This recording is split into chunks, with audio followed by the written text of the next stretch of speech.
What's up, guys? Dark Dally here, playing The Crew 2, and today we're doing an in-depth review of The Crew 2, both the good and the bad.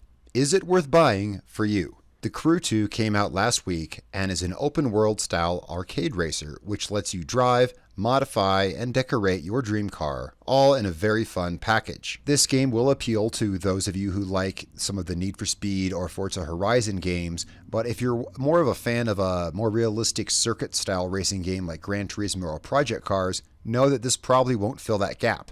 But, guys, you might still have fun with it, as I have.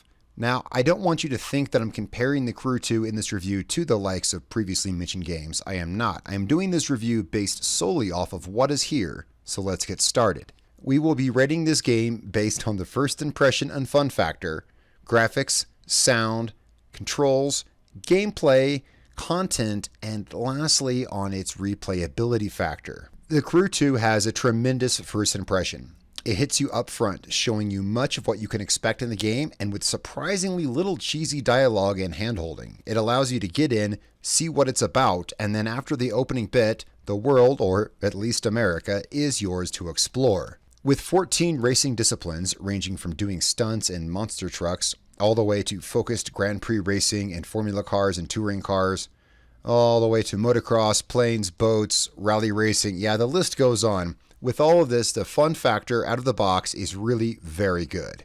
Its map of America is huge and gives you the option of driving everywhere or just lets you fast travel if you want. For those of you who like to explore, all of America is your canvas. And for those of you who just want to race and complete the events, you can get down to business. That said, there are much more than just racing events in this game. With skill-based challenges, photo ops, and of course, freeform craft events you make up with your friends as you go, I will say that for me, it's out-of-the-box fun was off the charts. Now let's have a look at some of the criticisms. Okay, so graphics. So my opinions of the graphics are coming from the PC that I'm currently using. Running an Intel Core i7-7700 and a GTX 1060 graphics card, you may have different results based with specs, on your current platform or system or whatever you're running. That said, when I participated in the closed beta, it was on PS4. My overall impression of the graphics was that they were a bit undetailed. The cars themselves and the scenery itself looked great, but the NPC traffic and buildings up close, they were pretty plain. I have not played the game on PS4 since the closed beta, so I cannot say if those were features of the PS4 or simply confined to the closed beta. With that in mind, let's continue on the PC. This is a PC review. I want to be clear about that. All the footage you see here is from the final release version of the game on the PC that I stated I had earlier. By my game's default settings, my FPS was limited to 30. Now, you can change that in the options menu, and so I did. I set the frame limit to 60. Now, this could have been because of my system specs, but regardless, I turned mine to 60. It runs smoothly for me all the time between about 57 and 61 FPS, and it never really gets out of that range, which I think is pretty impressive, especially when I'm careening through Manhattan skyline at 200 miles an hour. It is worth noting that over my time with the game, I've had frame drops, but I can count them on one hand. That is those during a race. During a race, I've had less than 5 total. Work that map, the map which is real time and renders everything, and you may see some here and there. If you really crank the map in, out, up, down, you may see some frame drops here and there, but it's not affecting gameplay when you're just looking at the map. And they're not laggy moments of jagginess like in so many games. The ones I've had during a race have only been momentary. There was one race I was doing in a hypercar. Now, the hypercar races are long cross-country races. After racing from Los Angeles all the way to Seattle, I had one single moment where the frames dropped from 60 to about 40, but only for a split second. Holding a car at those speeds on a 40 or mile race through various terrains and conditions, I'd say that's not only acceptable, but it's actually pretty darn good. Of course, I have noticed pop-in. It's going to happen. Unless you own a magic system which can render all of America in one screen, things are going to draw in. But honestly, the Crew 2 does it so procedurally that you won't really even notice it unless you're looking for it. Fly up high and you will see everything. Swoop into the city and your frame rate may waver, but it is smooth. There's a lot of attention to detail as well. Like here, when I was taking a drive through Georgia in my Formula One car and just happened to spot this construction crew on the side of the road. Could they have been rendered better? Sure, But, when you're considering this is just set dressing as something you will most likely see flying by at 200 miles an hour, I give that pretty high marks. Overall, I give the graphics a 9. It's true that they're not the best, but when you consider the performance of them, not to mention the fact you're usually seeing them at 100 or more miles an hour, they are very good. Here we have what I estimate to be roughly less than 2,000 square miles of countryside and racing, and there's not one single loading screen. Given the scope of the game, I only knock at 1 point on graphics, and that's just because there's probably something somewhere they could improve, but honestly, I couldn't find it. The sound in The Crew 2 is great.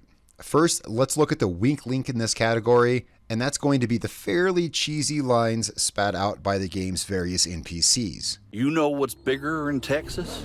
Everything. And that includes the trucks. Ain't no two ways about it. You're in the perfect place to be running one of them beasts. The voice acting is acceptable. I said I wasn't going to be using other games as a point of comparison, but permit me one here. For example, the NPC dialogue in Need for Speed Payback was literally so bad that I turned it all off altogether and decided to simply forego the story rather than hear one more cheesy line come out of my character's mouth. It was that bad, and if you guys have played that game, you know what I mean. It's not the case here. While not Oscar-worthy, the line spoken by the game's NPCs is okay, and it's not always intrusive. You'll mostly only hear them in cutscenes or occasionally if you fall behind or get ahead in a race. Now, one complaint I will give here for the voiceover is their tendency on certain races to give the same intro every time you enter the same race, and that just gets repetitive. It's like, yeah, man, we get it. Or sometimes, and inexplicably, introing a race after it's already over, like right here, where I had just finished a race in the rain. After finishing the race, I arrive into a sunny day, and I get this. Looks like you're racing in the rain today. Don't think of that as a problem. Think of it as a challenge, one everyone else will have to face too. It can be nerve-wracking, but go with the flow, and it can be exciting as well. So that's actually going to give the sound score, a little bit of a hit here. Okay, but now let's get on to the real stars of the show, the cars.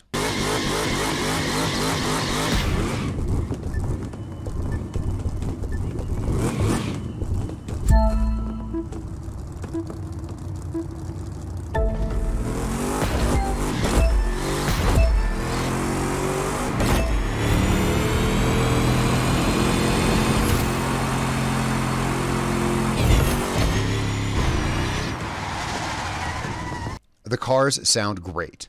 I don't really see any examples of them copy-pasting the sound effects to other cars. Each car seems to have a unique sound and their own little quirks. For an example, let's take a listen to the Ferrari F40.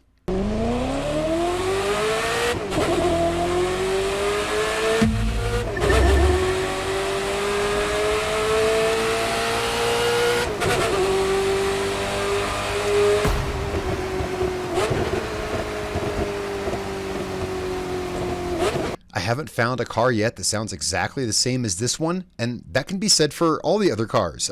No car sounds exactly alike, and because of that, they're a real treat to drive around. Now, back to the F40, I even compared it to real life.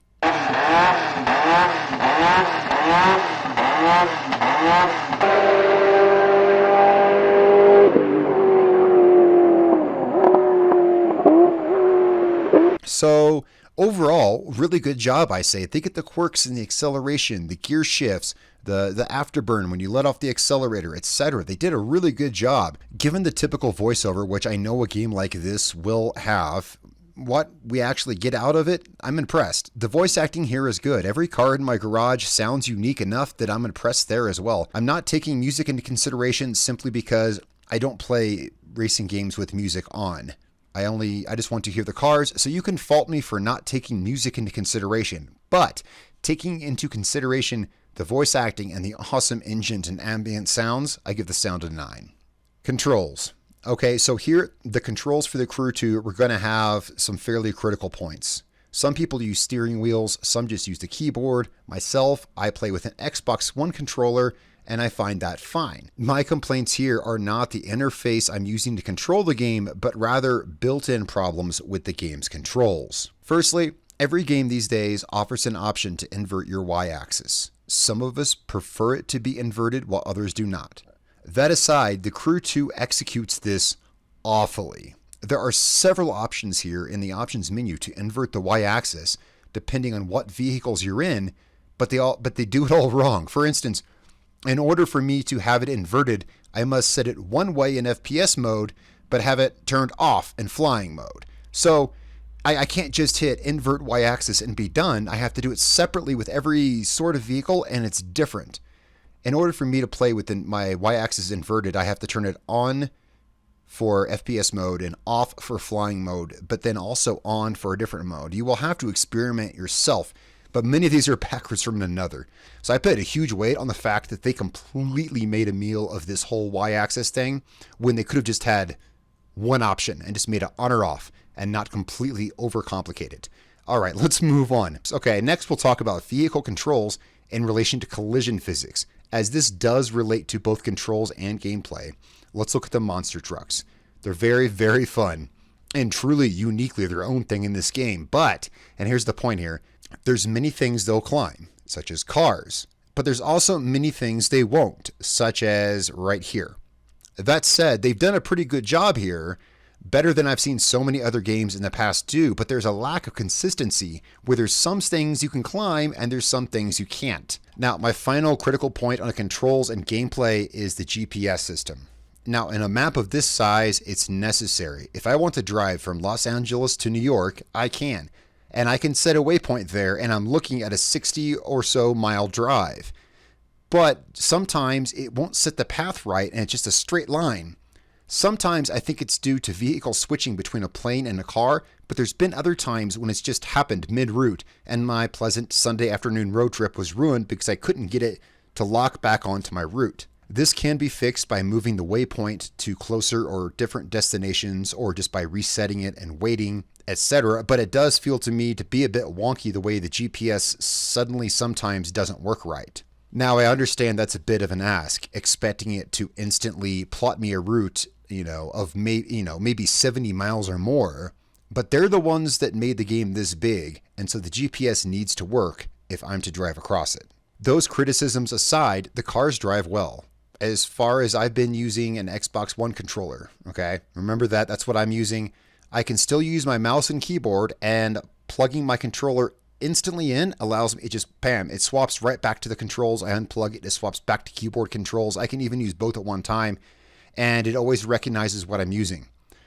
Good points there. Transitioning between vehicles, even at high speeds or altitudes, never causes a problem for me, and collisions overall have been good, especially considering, again, the size of this world. Every type of car does have its own individual feel, and the game does a good job of letting you know what does what, especially in the very thorough livery editor, which works so incredibly well. So those, for me, really add back to what is really, in the scheme of things, are, as far as controls, just little issues. Really, it's just a bunch of little issues. Overall, the control is good, and it does a good job of telling you what does what. Still, I have to knock off a couple points for what they've for this completely weird y-axis options, again, when they could have just had one option, on, off. And the fact that sometimes the GPS completely fails, and I'm trying to drive my Ferrari from Miami to New Orleans, and it won't show me a route. I gotta mark off points for that, because part of this game is exploring America. So for controls and moving around the world, I have to give it a 6. Okay, content. The content in the Crew 2 is simply staggering. The size of the map, and not only that, but the diversity within it is incredible. Just looking through the catalog of cars here as well, there's so many to choose from. Then we look at the racing content on the map. Yeah, that's why I say the content of this game is staggering. At least so long as it keeps you interested in exploring and experiencing it, but we'll hit that in the replayability section. There is a kind of level-based experience system in the Crew 2, but instead of being called experience, it's based on a social media kind of platform. You get followers, which fills up that bar at the bottom of your screen. You go from rookie to popular to famous, etc. until you reach icon status, and from there it opens up. I don't know for sure how high it goes, but there is a level 600 icon award, so that tells me you can continue this system without hitting any kind of cap, at least as far as that goes. As you level up icon, you can choose various perks, giving it kind of an RPG feel, as to how you customize your gameplay. So again, yeah, the amount of content is staggering, and how you choose to experience it, that's totally up to you. I do have one gripe here, though. and that's difficulty. Like here, selecting this touring car race, you can see that I'm almost 100 over the recommended level for the normal difficulty, but I'm still under the hard difficulty. So far, I've found this to be a common thing in the game throughout the other classes. There's a lot of grinding a particular car's performance to get it up there, but when you're just beating them literally continuously by 10 or 20 seconds every time, and you still can't touch them in the hard difficulty, that tells me we need an intermediate difficulty. This makes the game feel a lot more grindy than it needs to be. Each race has only 2 difficulties, and they're way too far apart. When I go to a touring race, like right now, I've been leveling my touring car. When I go to a touring race and I beat the pants off them until where I'm like 50 points over the recommended level, but I still can't even touch them on the hard level. That means I have to sit there and I have to grind for just innumerable races until it's even competition again and until it even feels doable. So that right there is actually a pretty big gripe. And I think, though, I'm not taking off major points for this. I think this could be easily fixed by them just adding an intermediate difficulty where you're not grinding for a day straight just to get a car from one race to another. Okay, so anyway, there is a season pass, but as far as I can see now, I'm not sure what all that will include. I can't wait to find out, though. There does appear to be a system for microtransactions in the game in the form of crew credits, which you can use to buy cars. But you can buy those cars anyway with in-game money. Because each class of cars has a maximum performance ceiling across the board, I don't see this as any kind of paywall that will allow people to have better cars than others. I do expect some cosmetic items to be available, as some already are via the Ubisoft Club. But as of right now, I'm not seeing anything that's going to give any more of an edge with real money over serious players. It's really just about earning it all. For game content, I have to give it an 8. There's that thing here, plus some of the previous categories that also figures into content that I have to knock it down for. Okay, so replayability. The replayability factor of the Crew 2 will depend on how you choose to experience it, so this will be fairly relative. So let's look at the facts. This game is huge. With 14 very diverse classes of racing, the area they give us to do that in, and the diversity between these areas, plus all the things I haven't even touched on here, such as avatar customization, unique car liveries, and by the way, this game has an incredible livery editor which allows you to create and share your own designs. Between all that, if you're the kind of person who wants an open, multiplayer, sandbox-style racing game, then the replayability factor here is off the charts. If, however, you simply travel to races and knock out events one at a time, just checking them off a list and just always want to use the same car for everything, then yeah, this, it's not going to be the same for you. So this title truly is all in the eye of the beholder. For me, the cars are unique enough and the countryside is large and diverse enough that I can get enjoyment out of this for months still to come. And that's with no knowledge of what kind of DLC Ubisoft has up their sleeves. They gave us a game at release, which, despite a few bugs, which we'll rehash here in a minute, is pretty darn complete in this day and age for a game of this scale. Compare this to Gran Turismo Sport at release, which actually had features that weren't even implemented yet. And it was like, yeah, this is coming on this date. This is coming at this date. So compared to so many other games and just that one in particular, yeah, this game actually got released complete and there's a ton of stuff here. So as of right now, the replayability for this game's target audience is a solid 9. I only knocked that down 1 point because some of it can get repetitive if you decide to forego the scenery or just get bored of it and start fast traveling. So in summary, the Crew 2 gets a lot of high marks, mostly getting knocked in the controls, and that I feel the content as an overall is missing something here and there. Yes, there are a lot of events to do, and honestly, I feel much of the problems are with the small, just little niggling bugs that could be fixed, like voiceover coming in at the wrong time, or the lack of a third difficulty overall for races. Overall, though, this game comes right where I feel it should, at a solid 8.3. So that's what I'm rating this game at. Out of 10, 8.3. Let's have a look at some of the overall pros and cons. All right, pros, huge world. The con to that, though, is that the world is so big, the temptation to fast travel can take away from the feeling of the huge world, okay? Another pro, tons of events. But there's a con that goes with that, too. These events can seem repetitive if you simply go from one to another. Back to the pros, lots of unique cars, and there's still so much more we don't even know that's yet, here to see and do. Now, what I take home from this is of these pros and cons I've found, not including the bugs. I've gone over the bugs, guys, but some of these are, they're so easily fixed that by the time this review is even being seen by you, some of these bugs might not be a thing anymore. Guys, The Crew 2 is a great, great game, and I look forward to releasing many more videos on it. There's a lot of potential here yet for this game to show, but it already has such a strong release day. This game launched fully functional despite just those few bugs here and there, and I think it will continue to be strong. It's a very high quality open world racer, a genre which is still growing, and this one is good. Be sure to tell me what you think in the comments below. What do you think of this review, and what do you think of this game? I really enjoy it, and I have enjoyed this game since the beta. Guys, thanks so much for your time. It's been a real pleasure. I'm Dark Dally. I will catch you guys next time.